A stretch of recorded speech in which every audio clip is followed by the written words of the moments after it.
was this? This stuff is kept for third sortie.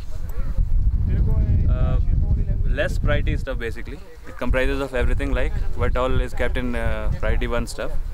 Then it also carries our personal packages. These will be taken again till the Namche Bazaar, and from there porters will be carrying every load, each and every packages further ahead to the base camp.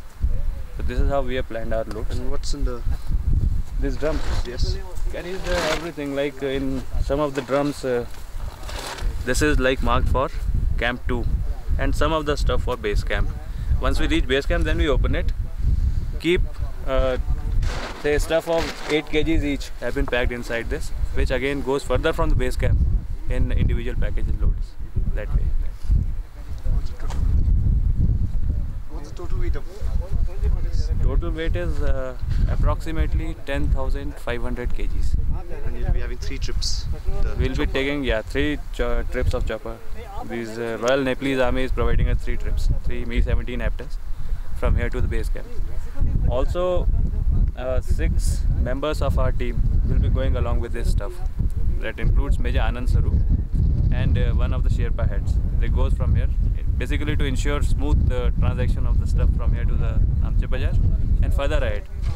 They'll once they reach Namche, they'll be also organizing porters and some of the yaks, so that load starts moving up. So by the time we reach Namche Bazaar from here walking, this all stuff should reach base camp to avoid delay in our move further. So it's all planned this way. Weather is the main constraint out here. Say first sortie goes and weather goes bad, probably we'll be in a problem. We may have to cater for some other option, or we may have to delay our move by a day.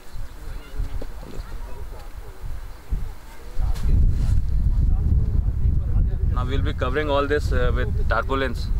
3 tents have been pitched out here where people will be staying for the night, basically to guard the stuff. Tarpaulins basically for saving from the rain. In case it rains. If it rains, then you have to take precaution.